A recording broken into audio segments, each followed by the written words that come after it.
सो है गाइस, कैसे आप सब? This is Rohit 20R1003 IIT Kharagpur and आज का वीडियो सच में बहुत इंपॉर्टेंट है। ठीक है, बेसिकली मैंने क्या किया है कि 30 से 35, ठीक है, उसमें most of the sub topics है और कुछ चैप्टर्स है। ठीक है, तुम्हारे लिए चुन के लाया हूँ। जैसे कि तुमने फिजिक्स पे यहाँ देख सकते हो, टोटल 11-12 अराउंड टॉपिक्स और कुछ चैप्टर्स मिला के हैं। ठीक है, तो तुम्हें क्या करना है, एक मंथ में 150 प्लस स्कोर करना है। ठीक है, तो कैसे करोगे, मैं इसे थोड़ा सिंपल भाषा में तुम्हें समझाता हूँ। तुम्हें क्या करना है, इनमें से रोज एक या दो, मैक्सिमम दो, उससे ज़्यादा नहीं। ठीक है, एक ही मैं सजेस्ट करूँगा, तुम एक उठाओ टॉपिक्स, उस पर 3 घंटे दो। 3 घंटे में तुम्हें क्या करना है, 3 घंटे को 3 स्लॉट में बांट दो। 3 आवर को 3 स्लॉट में बांटो। फर्स्ट आवर, ठीक है, फर्स्ट आवर, यहाँ सेकेंड आवर और ये थर्ड आवर। फर्स्ट आवर में क्या करना है, तुम्हें रिवीजन करना है। सपोज कोई एग्जांपल्स लेते हैं, जैसे कि तुम्हें अगर यूनिट डायमेंशन चैप्टर्स को लेते हैं, ठीक है, यूनिट डायमेंशन टॉपिक्स को, तो तुम्हें फर्स्ट आवर में रिवीजन करना है, कॉन्सेप्ट रिवीजन करना है। ठीक है, फर्स्ट आवर में कॉन्सेप्ट रिवीजन करने के बाद तुम्हें सेकेंड आवर में क्या करना है, प्रीवियस ईयर के क्वेश्चन लगाना है। प्रीवियस ईयर के क्वेश्चन लगाना है, ठीक है, जो भी है क्वेश्चन लगाना है। थर्ड आवर में तुम्हें उनसे रिलेटेड न्यू क्वेश्चन लगाने हैं। ठीक है, न्यू क्वेश्चंस लगाने हैं। इस तरह अगर तुम करते हो तो मैं बोलूँगा 3 घंटे में तुम 4 नंबर फिक्स कर सकते हो। ठीक है, 3 घंटे कम से कम तुम्हें देने ही होंगे। 3 घंटे से ज़्यादा दे सकते हो अगर चाहो तो, बट मैं सजेस्ट करूँगा कि तुम 3 घंटे दो। ठीक है, तो इस तरह तुम एक दिन में 4 नंबर 3 घंटे में फिक्स कर सकते हो। अगर तुम 6 घंटे दोगे तो ऑब्वियसली 8 नंबर फिक्स कर लोगे बहुत जल्दी, बट क्योंकि तुम्हें बहुत सारी चीज़ें अगर रिविजन भी करना होता है साथ साथ, तो तुम मिनिमम 3 घंटे तो तुमको देना ही होगा। ओके, तो तुम 2 और 4 नंबर फिक्स कर लो। और इस तरह करके अगर तुम करते हो पूरा मंथ, एट द एंड मैं बोलूँगा कि तुम 150 प्लस स्कोर ईजिली कर लोगे, वहाँ तक पहुँच जाओगे। ओके, तो चलो एक एक टॉपिक्स का पहले बात कर लेते हैं कि क्या करना है। अभी तो मैंने बता दिया तुम्हें कैसे इन्हें कवर करना है, इन सारे चैप्टर्स को। तो अब बात करते हैं कि सबसे पहला चैप्टर यूनिट डायमेंशन। देखो, यूनिट डायमेंशन सबसे इजी क्वेश्चन पूछते हैं। यूनिट डायमेंशन है यहाँ पे मैंने वर्नियर कैलिपर का जिक्र नहीं किया है। ठीक है, तो सिर्फ यूनिट डायमेंशन वाले चैप्टर्स का रिवीजन करो अच्छे से, उनके प्रीवियस ईयर क्वेश्चंस देखो कैसे ट्रेंड से क्वेश्चन पूछे जा रहे हैं। ठीक है, एक ट्रेंड होता है क्वेश्चन पूछने का, तो उन्हें क्रैक करने की कोशिश करो। ठीक है, सेकंड आते हैं सेंटर ऑफ मास की बात करते हैं। सेंटर ऑफ मास, ये बहुत ईजी क्वेश्चन पूछते हैं। मैं पूरे टॉपिक्स की चैप्टर्स की बात नहीं कर रहा, बट देखो सेंटर ऑफ मास में किस टाइप के क्वेश्चन पूछते हैं आजकल। ये सपोज एक तरह का सीट तुम्हें दे रखा है, ठीक है, और फिर पूछेगा ऐसा सेंटर ऑफ मास कहाँ होगा।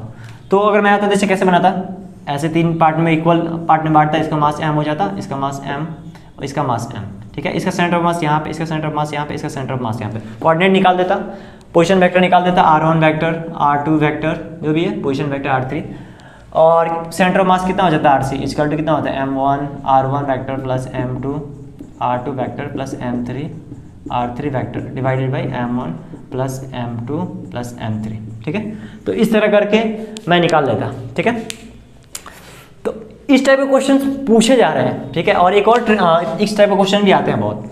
एक तुम्हारा सीट है, सर्कुलर सीट है, उसमें से कुछ एक छोटा सा सर्कुलर सीट कट आउट करके बाहर निकाल दिया जा रहा है। ठीक है, कट करके बाहर निकाले, फिर रिमेनिंग पार्ट का सेंटर ऑफ मास पूछ रहे हैं। तो इस टाइप के क्वेश्चन तुम्हें करके जाने हैं। ठीक है, इस टाइप से क्वेश्चन रेगुलर पूछे जा रहे हैं। ठीक है, तो इस टाइप के क्वेश्चन करने और इससे रिलेटेड क्वेश्चन भी तुम्हें करने ही करने हैं। तो आई विल से डेट कि अगर तुम करते हो तो इनसे भी 4 नंबर तुम्हारे फिक्स हो जाएंगे। ओके, अब बात कर लेते हैं मोमेंट ऑफ इनर्शिया की। तो तुम्हें क्या करना है, देखो जैसे सिलेंडर का, सॉलिड स्फीयर का, तुम्हारा फिर ये सर्कुलर सीट का, इन सब के जो मोमेंट ऑफ इनर्शिया है ना, उन्हें याद रखना है। ठीक है, और इनमें एक इंपॉर्टेंट है एक पैरेलल एक्सिस थ्योरम। ठीक है, वो सब चीज़ें जो है उन्हें याद रख लो। ठीक है, उन सब कॉन्सेप्ट का रिवीजन कर लो। कभी कभी यहाँ से पूछते हैं कि अगर यहाँ से मैं एक्सिस पास कराऊँ इन एजेस से, तो मोमेंट ऑफ इनर्शिया कितना होगा, तो तुम ये वाला फॉर्मूला होगा, सेंटर से एक पास कर दोगे, यहाँ से क्या बोलोगे, यहाँ से IC प्लस यहाँ का डिस्टेंस अगर d है सपोज, तो md²। ठीक है, ये वाला फॉर्मूला लगा लोगे इस एक्सिस के अबाउट मोमेंट ऑफ इनर्शिया निकालने के लिए।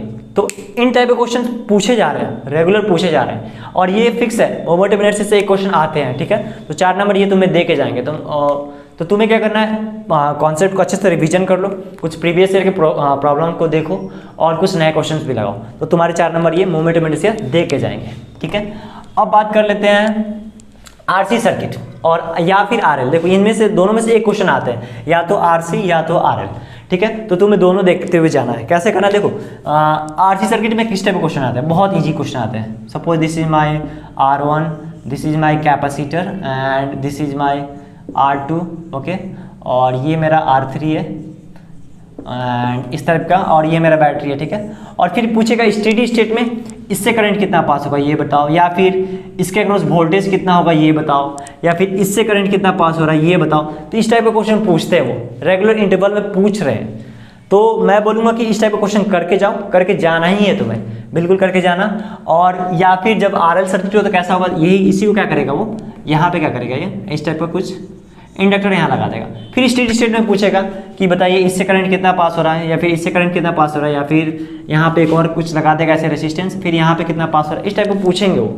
तो इस टाइप के क्वेश्चन भी तुम्हें करके जाने हैं। RL और RC इनमें से एक क्वेश्चन फिक्स है, आते ही आते हैं। तो प्लीज़ इसे करके जाना, छोड़ मत देना, बिल्कुल भी नहीं छोड़ना है, ठीक है। मैं बोलूँगा कि जितने भी सर्किट वाले क्वेश्चन हैं ना, चाहे तुम्हारा जैसे ये देख लो RLC सर्किट, इस टाइप के जितने भी क्वेश्चन हैं तुम्हें करके जाने ही जाने हैं, ठीक है। तो अब बात करते हैं electromagnetic wave. Electromagnetic wave chapters तुमने देखा ही होगा, बहुत इजी क्वेश्चन पूछते हैं वो। इक्वेशन दे देते हैं, इक्वेशन कुछ दे देंगे ET का, फिर BT का इक्वेशन पूछेंगे, इस टाइप के क्वेश्चन आते हैं, ठीक है। तो उसे देख के जाना, इस पे क्वेश्चन रेगुलर पूछे जा रहे हैं, ठीक है। और ये प्योरली JEE मेंस का टॉपिक है, तो ऑब्वियसली इससे वो क्वेश्चन पूछेंगे ही पूछेंगे, इसे छोड़ेंगे नहीं, ठीक है। तो ये टॉपिक हो गया। अब हम बात करते हैं कम्युनिकेशन सिस्टम। ये भी प्योरली JEE मेंस का चैप्टर है, तो वो इन्हें नहीं छोड़ेंगे, इनसे भी क्वेश्चन एक पूछेंगे। तो ये भी 4 नंबर तुम्हें दे के जाने वाला है। फिर सेमीकंडक्टर की बात करते हैं। सेमीकंडक्टर एक बड़ा चैप्टर है, लोग बोलते हैं छोटे चैप्टर, नहीं छोटे चैप्टर नहीं, बड़ा चैप्टर है। इनमें तुम्हें सिर्फ 2 टॉपिक करके जाना है। अगर बिना माथा पेची के अगर नंबर चाहिए तो सिर्फ 2 टॉपिक करके जाओ, एक जेनर डायोड और एक लॉजिक गेट्स। ये चुपचाप आंख बंद करके जाओ, तुम्हें 4 नंबर मिलेंगे, ओके। इनसे क्वेश्चन रेगुलर पूछे भी जाते हैं, या तो लॉजिक गेट से पूछेगा या जेनर डायोड से पूछेगा, ठीक है। और थोड़ा सा वो फॉरवर्ड और रिवर्स बायस देख लेना एक बार, ओके। तो इनसे 4 नंबर फिक्स हो गए। अब बात करते हैं RLC सर्किट ऑक्सीलेशन, ठीक है, और LC ऑक्सीलेशन। इनसे एक क्वेश्चन आते हैं, इन दोनों में से कोई इससे एक क्वेश्चन पूछेंगे, इससे ज़्यादा प्रोबेबिलिटी है RLC से क्वेश्चन आएंगे एक, ठीक है। तो ये तुम्हें 4 नंबर देंगे। और फिर साथ ही साथ इलेक्ट्रोमैग्नेटिक इंडक्शन, जो EMF इंड्यूस जो होता है ना, EMF इंड्यूस टू -d∅dt, और क्या कर देंगे, टाइम वेरिंग कर देंगे, मैग्नेटिक फील्ड को टाइम वेरिंग कर देंगे, या फिर एरिया को टाइम वेरिंग कर देंगे, कुछ इस तरह करेंगे, ठीक है वो। तो यहाँ से क्वेश्चन आते ही आते हैं, और बहुत अच्छे क्वेश्चन बनाए जाते हैं। ज़्यादा टफ नहीं होता है, सिंपल होता है, बट डिफ्रेंशिएट करना होता है, थोड़ा सा समझना होता है, ठीक है। तो इस टॉपिक को बिल्कुल मत छोड़ना, यहाँ से ये क्वेश्चन बनते हैं 4 नंबर के, ओके। ये फेवरेट टॉपिक है, तो इनसे क्वेश्चन आएंगे। अब बात कर लेते हैं कैलोमेट्री का, ठीक है, कैलोमेट्री का। तो ये एक तरह से बोले ना तो सोना टॉपिक है ये, ठीक है, गोल्डन टॉपिक। मैंने देखा है मोस्ट ऑफ द पेपर में इससे क्वेश्चन एक रहते हैं, मोस्ट ऑफ द पेपर में एक क्वेश्चन तो कैलोमेट्री से रहता ही रहता है। तो प्लीज़ इसे छोड़ के मत जाना, इस टॉपिक को बिल्कुल करना, इसके बिना बिल्कुल मत जाना। 4 नंबर ये तुम्हें देंगे ही देंगे। अगर नहीं समझ में आ रहा है ये टॉपिक तो प्लीज़ एक बार जाके कॉन्सेप्ट रिवीजन करो, लेकिन इसे छोड़ के मत जाना एग्जाम्स में। ये 4 नंबर अगर करके जाओगे तो 4 नंबर मिलेंगे, वरना 4 नंबर पीछे हो जाओगे, याद रखना, ठीक है। उसके बाद डॉपलर इफेक्ट, इसे कोई मतलब कोई नहीं जानता, ऐसा हो ही नहीं सकता, ठीक है। डॉपलर इफेक्ट ये भी तुम्हें 4 नंबर देके जाएंगे, कुछ इंपॉर्टेंट फॉर्मूले डॉपलर इफेक्ट पे, तो प्लीज़ उसे करके जाओ। ये डायरेक्ट फॉर्मूले बेस्ड पे ही क्वेश्चन आते हैं, इवन एडवांस में भी कभी कभी फॉर्मूले बेस्ड क्वेश्चन आ जाते हैं, ठीक है। थोड़ा सा कुछ ट्रिकी करते हैं, बट मैं बोलूँगा ये स्ट्रेट फॉरवर्ड क्वेश्चन इससे आते हैं, ठीक है।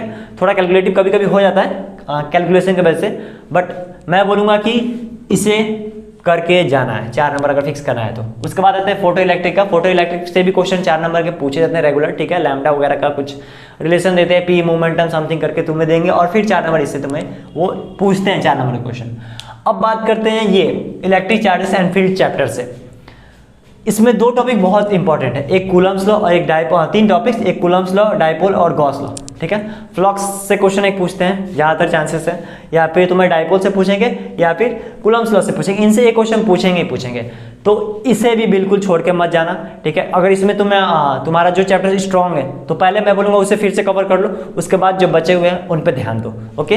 तो इस तरह से फिजिक्स का सेशन तुम्हें कंप्लीट करना है। तो चलो अब बात कर लेते हैं केमिस्ट्री की, बिना माथा पेची के कैसे 50+ नंबर लाना है, ठीक है। तो देखो सबसे पहला चैप्टर मैंने कौन सा उठाया है, इन्वायरमेंटल केमिस्ट्री। तुम प्रीवियस ईयर उठाओ, मेरी मत सुनो, प्रीवियस ईयर क्वेश्चन उठाओ, ठीक है, जो एनटीए अभी तक पूछ रहे हैं, और तुम देखो कितने क्वेश्चन पूछे गए। तो लगभग देखा गया है कि ऑन एन एवरेज हर एक पेपर में क्वेश्चन आते ही हैं इससे, ठीक है। तो इस टॉपिक को बिल्कुल छोड़ के बच जाना है। कहाँ से पढ़ना है, एनसीईआरटी। मैं बोलूँगा अभी यहाँ जितने भी टॉपिक्स मैंने लिखा रहा हूँ ना, एनसीईआरटी के बाहर मत पढ़ना, कोई कितना भी बोल दे मत पढ़ना, ठीक है।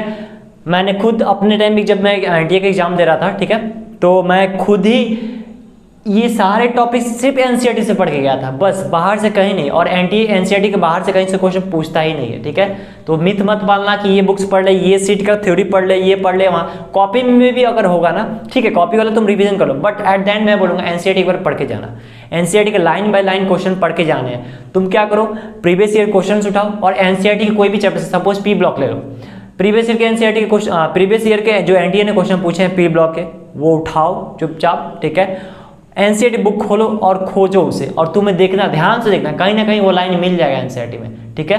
तो एनसीईआरटी ही करना है, करके ही जाना है, ठीक है। तो चलो, इन्वायरमेंटल केमिस्ट्री, ये क्वेश्चन तुम्हारा 4 नंबर देके जाएगा। केमिस्ट्री इन एवरीडे लाइफ, ये जो दवा वाला चैप्टर है ना, थोड़े कॉम्प्लिकेटेड होते हैं, बट अगर एक बार पढ़ लोगे ना 4 नंबर फिक्स हो जाएंगे। इसमें स्ट्रक्चर वगैरह पे ध्यान देना, स्ट्रक्चर को थोड़ा एक बार प्रैक्टिस करके जाना, बार बार बनाना उसको, उसमें कितने ऑक्सीजन है, कितने सल्फर है, ये सब पढ़ के जाना, ठीक है। तो इसे छोड़ना नहीं है, ये चैप्टर्स को एट द एंड तक धीरे धीरे पढ़ो, इस चैप्टर को तो कवर हो जाएगा, ठीक है। एक दिन में तो नहीं याद होता है, बट धीरे धीरे करो तो हो जाएगा। पॉलीमर 4 नंबर देके जाएंगे, आजकल पॉलीमर से क्वेश्चन पूछ रहे हैं रेगुलर वो, तो 4 नंबर देने के पूरे चांसेस हैं, तो 4 नंबर के लिए पॉलीमर पढ़ के जाना, ठीक है। मेटलर्जी बहुत प्यारा और बहुत सिंपल क्वेश्चन, मतलब सिंपल क्वेश्चन इससे पूछे जाते हैं। 50% चांसेस है कि ओर्स के नेम के फॉर्मूले जो होते हैं ना, सपोज जैसे CuFeS2 ये वाला जो होते हैं इस टाइप के, या फिर तुम्हारा ये बॉक्साइट हो गया, या फिर तुम्हारा फ्लोरेस्पर, जो भी है इस टाइप के क्वेश्चंस बहुत पूछते हैं वो। तो नेम के फॉर्मूले होते हैं ना, वो एक बार अच्छे से पढ़ लेना, 50% चांस है कि वहीं से क्वेश्चन तुम्हें पूछ ले जाए, ठीक है। तो इसे बिल्कुल मत छोड़ना, कैलामाइन, डोलामाइट, ये सब जितने भी हैं, ठीक है, उन्हें पढ़ के जाना है, और साथ साथ कैल्सिनेशन, रोस्टिंग, ये सभी पढ़ के जाना है, ठीक है। तो ये सब इसको पढ़ के जाना है, मेटलर्जी को छोड़ना मत। मैं तो इस पर स्टार लगा देता हूँ, इसको छोड़ना ही नहीं। मेटलर्जी क्या है, एनसीईआरटी में जनरल प्रिंसिपल आइसोलेशन करके नाम दिया होगा चैप्टर का, तो वहाँ से तुम पढ़ सकते हो, ठीक है। एनसीईआरटी के बाहर बिल्कुल मत पढ़ना, एनसीईआरटी के बाहर कुछ भी नहीं पढ़ना है, मैं फिर से बोलूँगा एनसीईआरटी ही पढ़ना है तुम्हें, ठीक है। तो ये चैप्टर को छोड़ के मत जाना, ये 4 नंबर तुम्हें दे के जाएंगे, ठीक है। एडवांस भी हमसे एक पूछते हैं, तो मैथ्स में भी पूछते हैं, ठीक है, तो इंपॉर्टेंट टॉपिक है, इसे छोड़ के मत जाना केमिस्ट्री का। उसके बाद आते हैं सरफेस केमिस्ट्री का। इसमें बिना माथा पेची के, ये दोनों चैप्टर्स हैं ना, बिना माथा पेची के तुम्हें 4 नंबर देके जाएंगे। अगर ये जिन्होंने भी अभी तक नहीं पढ़ा हो ना, मैं बोलूँगा यूट्यूब या कहीं से भी तुम पढ़ लो, एक बार रफली पढ़ लो और एनसीईआरटी एक बार रट जाओ, ठीक है। 3-3 घंटे भी पढ़ोगे ना, तो आई विल से डैट कि तुम बहुत अच्छा कर पाओगे इन सब चैप्टर्स में, ठीक है। तो 3-3 घंटे भी रोज पढ़ते हो, इनको अगर अच्छे से देते हो, कोई एक टॉपिक उठाओ और 3 घंटे से पढ़ लो, ठीक है। मैं बोलूँगा कि ये जो टॉपिक्स है ना, मेटलर्जी और सरफेस केमिस्ट्री, तुम एग्जाम से एक दिन पहले तक पढ़ना। कैसे पढ़ना है मैं बताता हूँ। तुम एक बार क्या करो, एक बार बैठ के इसे शॉर्ट नोट्स बना लो, जितना ज़्यादा हो सकता है पॉइंट्स लिख लो। एनसीईआरटी की बुक्स उठाओ, उसमें जितने भी पॉइंट्स तुम्हें लगते हैं इंपॉर्टेंट है सब लिख लो, ठीक है। और तुम्हें क्या करना है, सुबह अगर तुम ब्रश करते हुए ब्रश भी कर रहे हो ना, तो इसे कॉपी या कहीं इसको पेस्ट कर दो, बेसिंग के सामने ऐप कहेंगी, ठीक है। और रेगुलर रिविजन करते रहो, सारे फार्मूले सब कुछ जो भी है, कंपाउंड्स के जो फार्मूले दे रखे हैं, ओर्स के जो नाम्स के फार्मूले, ये सब लिख दो कहीं पे, ठीक है। और रेगुलर रिवीजन करो। इसमें सरफेस केमिस्ट्री में भी वैसा ही कुछ है, ठीक है। तो जो डिफरेंस होते हैं वो सब अच्छे से, मतलब एनसीईआरटी में तुम देखना हर एक चीज़ को डिफरेंस वाइज दिया है कि इसके डिफरेंस, ठीक है। तो उसे करके जाना। मैं बोलूँगा कि ये टॉपिक करके जाना, ये 2 टॉपिक से क्वेश्चन अच्छे खासे आते हैं, बहुत ईजी। उसके बाद आ जाते हैं तुम्हारे एस ब्लॉक पे। तो एस ब्लॉक से ये क्वेश्चन पूछते हैं, ठीक है। ये ज़्यादातर मतलब मेंस में क्वेश्चन आते हैं इससे, ठीक है। एडवांस से बहुत कम क्वेश्चन देखने को मिलते हैं। तो ये मेंस का टॉपिक है, इसे छोड़ के मत जाना। एस ब्लॉक एनसीईआरटी से, फिर से बोलूँगा एनसीईआरटी से पढ़ना है।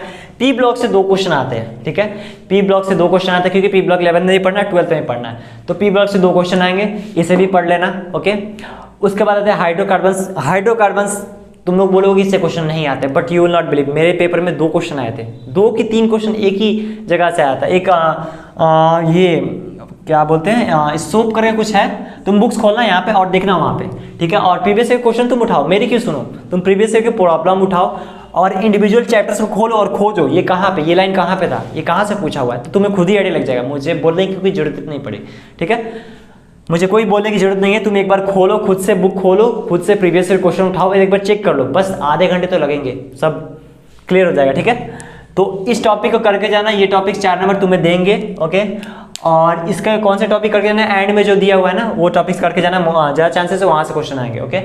उसके बाद आते हैं chemical bonding, most important topic पूरे केमिस्ट्री का, ठीक है। केमिकल बॉन्डिंग डायरेक्टली एक क्वेश्चन पूछेंगे और इनडायरेक्टली एक क्वेश्चन, इट मीन्स 8 नंबर ये दे के तुम्हें जाने वाला है केमिकल बॉन्डिंग, ठीक है। फिर से बोल रहा हूँ, एक क्वेश्चन तुम्हें डायरेक्टली 4 नंबर देंगे और दूसरा क्वेश्चन जो पूछेंगे वो इनडायरेक्टली पूछेंगे, ठीक है। तो 8 नंबर केमिकल बॉन्डिंग तुम्हें दे के जाने वाला है। कोऑर्डिनेशन कंपाउंड केमिकल बॉन्डिंग दोनों इंपॉर्टेंट है। कोऑर्डिनेशन कंपाउंड अगर अभी तक नहीं भी पढ़े हो तो एक बार पढ़ लो, ठीक है। इससे बहुत क्या बोले इजी क्वेश्चन, लॉलीपॉप क्वेश्चन आते हैं एग्जाम से, बहुत इजी, ठीक है।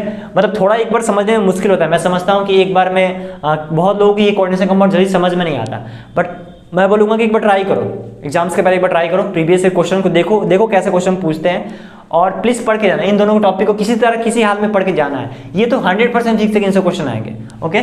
उसके बाद बात करते हैं हाइड्रोजन चैप्टर्स या फिर बायोमॉल्स। कुछ लोगों को बायोमॉल्स कुछ टफ लगते हैं, कुछ लोगों को ईजी लगते हैं, तो मैं रेकमेंड करूँगा इन दोनों में से कोई एक पढ़ के जाना, ठीक है। दोनों से एक क्वेश्चन आते हैं, ठीक है, तो कोई एक तुम पढ़ के जाओ और 4 नंबर फिक्स कर लोगे।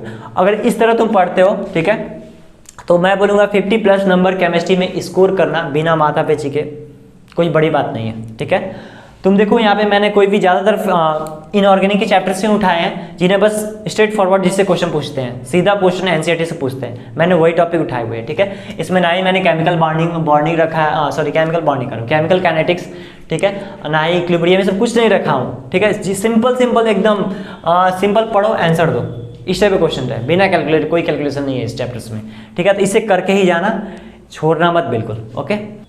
तो चलो बढ़ते हैं मैथमेटिक्स की तरफ, ठीक है। तो सबसे पहला जो चैप्टर्स है वो मैंने डिटरमिनेंट्स और मैट्रिक्स पे लिया है। मैट्रिक्स से क्वेश्चन एक आते हैं प्रॉपर्टी बेस्ड, ठीक है, और डिटरमिनेंट से एक वो पूछते हैं ना solution, no solution, infinite solution, वो वाले से क्वेश्चन पूछते हैं। तो मोस्ट ज़्यादातर चांसेस होते हैं कि दोनों पूछते हैं, ठीक है, बट मैं मिनिमम लेके चलता हूँ, ठीक है, कि कम से कम 4 नंबर से तुम्हें ये 2 टॉपिक दे के जाएंगे, तो इन्हें बिल्कुल मत छोड़ना।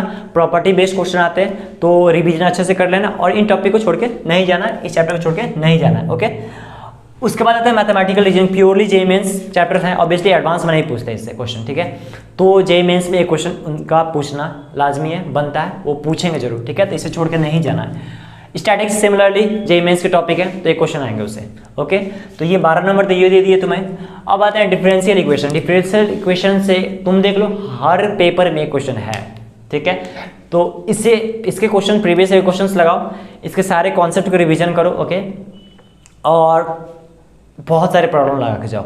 ये 4 नंबर तुम्हें दे के जाएगा चैप्टर डिफरेंशियल इक्वेशन। बहुत लोगों को होता हुआ कि हाँ प्रॉब्लम करता हुआ कि equation differential equation, but I will say की प्रैक्टिस करके जाना। कभी कभी इससे लॉलीपॉप क्वेश्चन भी आते हैं, इवन एनसीईआरटी से कितने बार क्वेश्चन पूछे हुए डायरेक्ट, ठीक है। तो एनसीईआरटी का भी तुम चाहो तो मिसलेनियस क्वेश्चन लगा के जाना, ठीक है। इसके चांसेस बनते हैं कि उनसे उस टाइप के क्वेश्चन वो पूछते हैं, ठीक है, तो इसे करके जाना है। उसके बाद है डेफिनेट इंटीग्रल।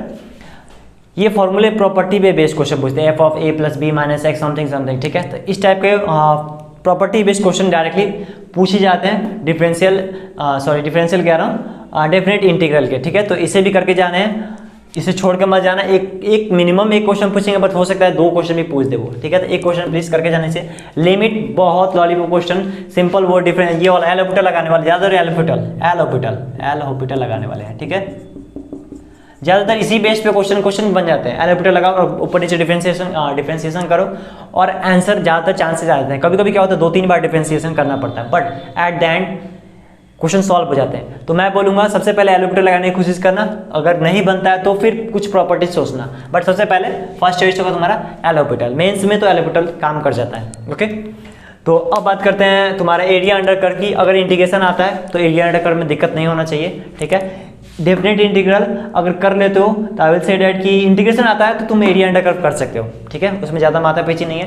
तो ये 2 टॉपिक सिमिलरली हैं लगभग, एरिया अंडर कर्व और डेफिनेट इंटीग्रल, ठीक है। अब बात करते हैं सबके डैड वेक्टर, ठीक है। वेक्टर से 3 क्वेश्चन पूछते हैं, 3 क्वेश्चन, 3D है इसमें, डॉट है, स्केलर है, बहुत कुछ है उसमें, ठीक है। 3D है, स्ट्रेट लाइन्स है, बहुत कुछ है, प्लेन्स है। तो मैं बोलूँगा कि प्लीज़ इसे पढ़ के जाना। प्लेन्स स्ट्रेट लाइन से मतलब मिला के 2 क्वेश्चन और डॉट स्केलर से जो भी है, डॉट क्रॉस जो भी है उससे एक क्वेश्चन। तो मतलब लास्ट वाले जो चैप्टर्स है ना 3D से स्ट्रेट लाइन, प्लेन, उन्हें करके जाना अच्छे से, वो तुम्हें 8 नंबर देंगे और डॉट या तुम्हारा क्रॉस प्रोडक्ट वो एक 4 नंबर तुम्हें देके जाएंगे, ठीक है। स्केलर ट्रिपल प्रोडक्ट ये सब भी है उसमें, तो भी देख लेना एक बार। तो 12 नंबर तुम्हें फिक्स कर देगा ये वेक्टर। तो ये बहुत इंपॉर्टेंट है, महा इंपॉर्टेंट बोल सकते हो इसको, इसे छोड़ के मत जाना, नहीं तो बहुत पछताओगे। ठीक है, मैं फिर से बोलूँगा, बहुत पछताओगे, इसे छोड़ के मत जाना, इसे पढ़ के जाना है। ओके, उसके बाद आता है फंक्शन। फंक्शन इसलिए मैं काउंट किया हूँ कि तुम शुरू से पढ़ते हो, फंक्शन की यूज पूरे कैलकुलस में, तो फंक्शन से एक क्वेश्चन पूछना बनता है। ठीक है, हो सकता है डायरेक्टली नहीं पूछे, बट इनडायरेक्टली पूछेंगे वो। ठीक है, फंक्शन का कहीं यूज पे किसी और क्वेश्चन में यूज करके पूछेंगे, बट वो एट द एंड फंक्शन का ही क्वेश्चन होगा। ठीक है, उसके बाद आते हैं क्वाड्रेटिक इक्वेशन। क्लास 10 से ही पढ़ते होगे, 9 से भी पढ़ते होगे, 8 से भी मे भी बहुत लोग पढ़ते हैं। तो क्वाड्रेटिक इक्वेशन बहुत ईजी क्वेश्चन से आते हैं। ठीक है, रूट्स पे प्रॉपर्टी बेस्ड क्वेश्चन होते हैं, तो प्लीज़ उसे करके जाना, तुम क्वाड्रेटिक इक्वेशन 4 नंबर देके जाएंगे। ठीक है, अब बात करते हैं सीक्वेंस सीरीज। बहुत लोग बोलेंगे सीक्वेंस सीरीज टफ है भैया, हाँ मैं समझता हूँ। ठीक है, ऑब्वियसली बहुत टफ है सीक्वेंस सीरीज, मैं समझता हूँ, बट उसमें कुछ टॉपिक्स हैं जो बहुत ईजी है और मेंस में उन्हीं से क्वेश्चन पूछते हैं। ठीक है, एडवांस से क्वेश्चन तो नहीं है। ओके, तो मैं बोलूँगा एपी, जीपी और एचपी, सिंपल जो बेसिक क्वेश्चन होते हैं ना, वो करके जाओ, तुम वो करके जाओ एक बार। मोस्ट ऑफ द चांसेस है कि इन्हीं टॉपिक से क्वेश्चन पूछेंगे। तो अगर इस तरह तुम करके जाते हो, और रोज़ मैंने तुम्हें बता ही दिया कि 3-3 घंटे पढ़ने हैं, एक कोई टॉपिक उठाओ, मैक्सिमम एक दो उठा सकते हो, बट एक टॉपिक मैं बोलूँगा, एक टॉपिक उठाओ और डेली करो। ठीक है, इस तरह अगर तुम करते हो तो एट द एंड 1 मंथ के राउंड में तुम आराम से 150 प्लस स्कोर के प्लस पहुंच सकते हो, इजीली पहुंच जाओगे। ओके, तो करो आराम से, कोई प्रॉब्लम नहीं है। और मैं अपना कोर्स भी लॉन्च कर ही दूँगा एवरग्रीन क्वेश्चंस को लेके, तो चाहो तो तुम उसे भी देखो, और वहाँ से भी कुछ तुम्हें हिंट मिलेंगी, अच्छे क्वेश्चन मैं वहाँ भी करा रहा हूँ। ठीक है, तो वीडियो के डिस्क्रिप्शन में मैं लिंक दे दूँगा उन एवरग्रीन क्वेश्चंस वाले टॉपिक्स के। ठीक है, तो उस वीडियो को भी जाकर तुम देख सकते हो। ठीक है, टाइम टेबल और शॉर्ट नोट्स ये सारी के मैं वीडियो बना चुका हूँ। ठीक है, तो उन्हें जाकर देखो, और मैंने अपने जेईई टाइम में क्या क्या चीज़ें फॉलो की थी उस सब मैं वहाँ पे बता चुका, और होप तुम अच्छा करोगे एग्जाम में। ठीक है, मेरा एक ही मोटो है कि तुम्हारे एग्जाम्स में अच्छे नंबर आए एंड तुम एक बेस्ट से बेस्ट कॉलेज जा सको। ठीक है, एट द एंड तुम्हें बेस्ट कॉलेज को ही लुकआउट करो। ओके, मैं बोलूँगा बेस्ट कॉलेज को लुकआउट करो, और क्या, कुछ नहीं। ठीक है, तो चलो तब तक पढ़ते हैं, मिलते हैं नेक्स्ट वीडियो में, बाय।